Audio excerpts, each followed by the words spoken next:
그 사람이랑 진짜 끝일까요? 그 사람이 마지막에 한 그 말 진심이었을까요? 사실 모든 이별은 진짜 끝은 아니에요. 오히려 어떤 이별은 상대도 아직 마음이 남아있고 감정이 정리되지 않은 상태에서 충동적으로 헤어진 경우도 많거든요. 마음은 있는데 감당이 안 돼서 도망친 거죠. 오늘 영상에서는 심리학적으로 재회 확률이 높은 이별 상황 6가지를 알려드릴 거예요. 만약 내 상황이 여기에 해당된다면 아직 안 늦었어요. 희망 가져도 돼요. 지금부터 재회 가능성을 정확히 체크해보세요. 영상 꼭 끝까지 보세요.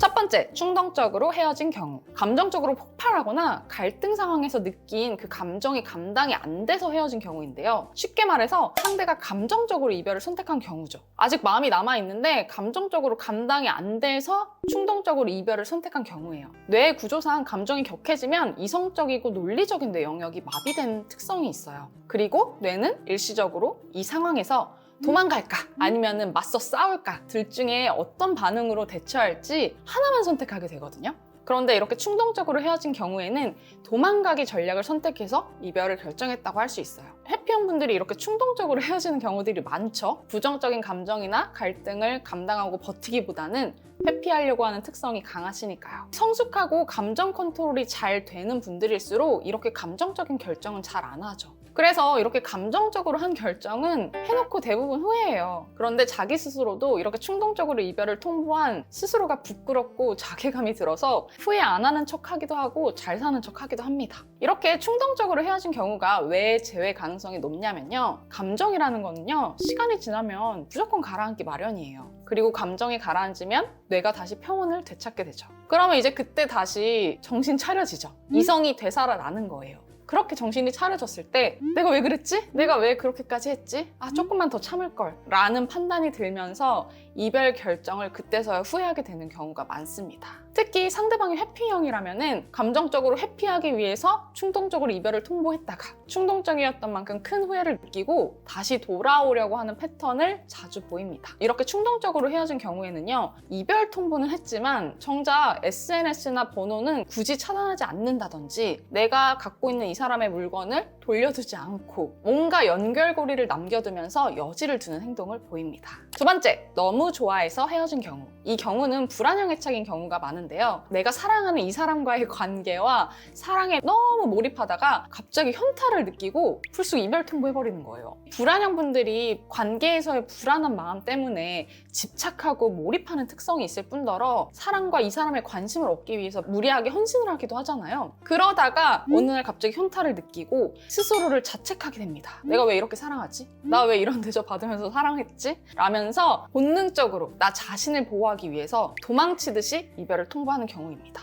그냥 자기 혼자 애쓰다가 지친 거예요. 한마디로 혼자서 북치고 장구치고 한 거죠. 이 경우에도 내가 이 사람에 대한 마음이 없어서가 아니라 자기가 자신의 불안이나 집착, 감정 같은 것들을 스스로 감당을 못해서 이 감정이 과도하고 지나치다 보니 감정 과잉으로 인해서 스스로를 컨트롤하기 위해서 이별을 선택한 거예요. 쉽게 말해서 이 관계 속에 내가 계속 머물고 있으면 이 사람과 같이 있으면 나 스스로 내 감정을 컨트롤하지 못하니 나 스스로를 워워 잠재우기 위해서 거리를 둬버린 거죠. 이런 경우에 왜 재해 가능성이 높냐면 당연히 마음이 없어서 이별을 통보한 게 아니라 순간적인 현타와 지침으로 인한 이별 통보이기 때문에 이러한 지친 마음이 안정되면 다시 돌아올 확률이 높습니다. 특히 이런 경우에는 관계 회복을 위해서 안정감 있는 태도로 이 상대방에게 접근을 한다면 재해 확률이 훨씬 높아져요. 그리고 무엇보다 이 상대방이 지칠 수밖에 없었던 서운하게 했었던 문제를 반드시 해결해서 다가가야겠죠? 예를 들어서 공감 능력이라든지 상대방의 노력 같은 것들을 잘 알아주고 칭찬해 준다든지. 세 번째, 이별 후에도 연락이 이어지는 경우. 마음 정리가 완전히 안 됐기 때문에 연락이나 관계가 헤어지고 나서도 계속 이어지는 겁니다.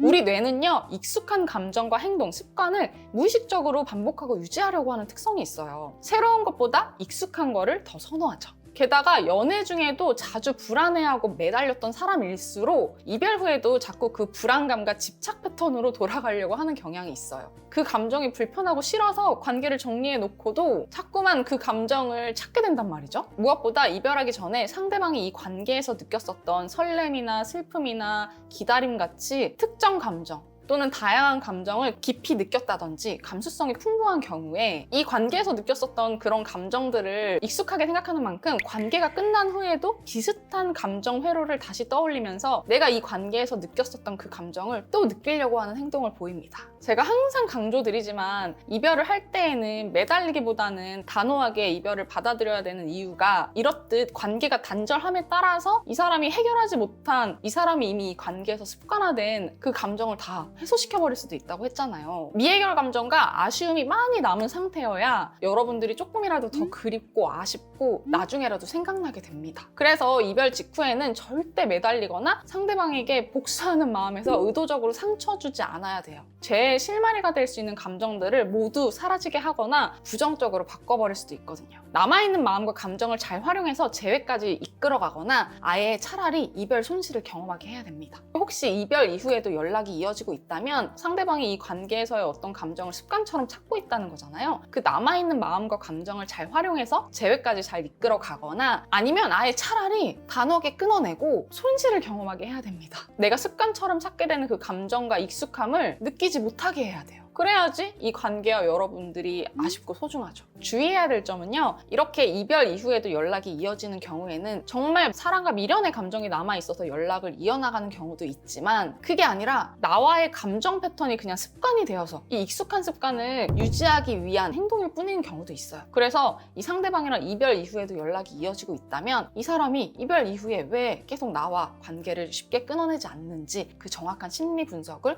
반드시 해야 합니다. 네 번째, 현실적인 이유로 헤어진 경우. 장거리 이직 시험 준비 등 힘든 상황이나 현실적인 문제로 이성적으로 판단을 해서 이별한 경우를 말해요. 이때 정확한 분석이 중요한 이유는요, 상대방이 그냥 핑계댄 걸 수도 있고 현실적인 문제가 더 크게 와닿을 수밖에 없었던 진짜 근본적인 문제가 따로 있는 경우가 대부분이거든요. 그런데 많은 분들이 단순히 상황 이별, 현실적인 이유 이렇게 상대방의 말만 믿고 착각하고 오해하는 경우들이 되게 많아요. 이런 경우에는 근본적인 원인부터가 정확하게 파악이 되지 않았으니 재해까지 해결해 나가는데 당연히 어려움이 있을 수밖에 없겠죠? 그런데 진짜 현실적인 이유로 헤어진 경우라면 마음이 없어서 헤어진 게 아니기 때문에 이별 이후에도 이성과 감정이 충돌하면서 혼란스러워합니다. 이 경우가 재해 가능성이 높은 이유는요, 모든 문제는 시간이 흐르면 나아지거나 해결되기 마련이기 때문이죠. 지금 당장은 힘들어서 이별을 선택을 했지만 사람은 적응의 동물이기 때문에 이 힘든 상황에도 분명히 익숙해지게 됩니다. 즉, 어느 정도 시간이 지나면 힘든 상황이 해결이 되든 익숙해지든 어쨌든 좀 나아지면서 다시 감정이 올라오게 된다는 거죠. 이때 바로 후폭풍이나 후회도 쉽게 찾아와요. 만약에 이 상대방이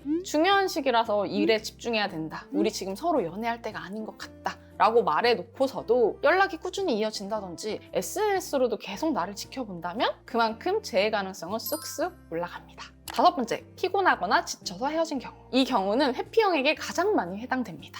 회피형의 성향 자체가 부정정서를 견디고 다루는 힘이 약하잖아요. 감정적으로 소모되는 거를 감당하는 힘이 아주 약해요. 그리고 회피형 성향이 강할수록, 미성숙할수록 부정정서, 갈등, 감정 소진의 상황에서 쉽게 도망쳐버리죠. 도망치기 위해서 이별 통보를 합니다. 잠수 이별을 하기도 하고요. 제가 상담을 위한 사연을 보다 보면은 무슨 말도 안 되게 이별 통보하고 별것도 아닌 걸로 도망치는 경우가 되게 많아요. 상상 초월이에요. 힘들어하는 내용 자체도 상식 바뀝니다. 이 경우가 왜 재해 가능성이 높냐? 이 또한 감정이 없어서가 아니라 이 감정을 다룰 능력이 떨어져서 떠난 거기 때문에 이 사람의 행동에 동요되지 않고 그냥 안정감 있게 냅두거나 아니면 내가 안정감 있게 다가가면 다시 마음을 열 확률이 되게 높아요. 이때 주의해야 될 점은 여러분들이 이 사람의 이런 회피 특성이 습관화되는 거를 주의 또 주의해야 돼요. 이런 회피형분들이 매번 도망칠 때마다 되게 상처받고 외롭고 힘들잖아요. 계속해서 봐주면 절대 못 바꿉니다.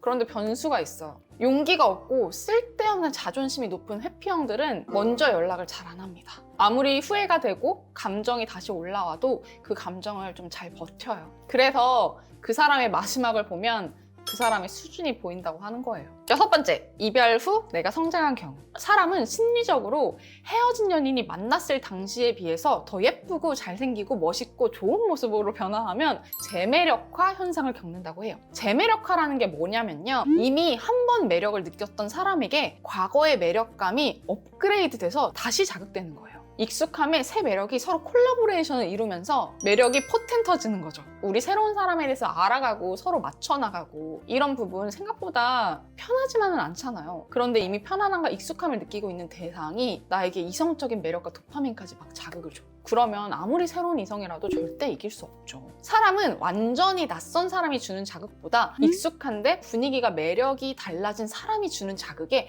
더 강한 도파민을 느낀다고 해요. 사람이 한 번 애착을 형성했던 사람에게는 뇌가 자동적으로 정서 연결감을 남겨둔다고 해요. 그런데 이 사람이 새로운 매력과 가치를 장착해서 등장하면 기존에 남겨두었던 그 애착 회로가 다시 깨어나면서 감정이 움직인다고 합니다. 그래서 이 재회라는 거는 여러분들이 무조건 붙잡고 매달리고 꼬시려고 하는 게 아니라 나 자체로 승부할 수 있어야 돼요. 상대방이 우연히 또는 실제로 내가 자기 관리하는 모습 또는 새로운 사람들과 즐겁게 행복하게 지내는 모습, 성장한 모습을 보게 되었을 때 호기심이 자극되고 감정이 다시 움직이게 돼요. 또는 겹지인을 통해서 요즘 걔 많이 달라졌더라? 요즘 걔 예전처럼 안 그래? 이런 소식을 들으면 아쉬워하면서 먼저 연락을 하게 될 가능성도 크죠.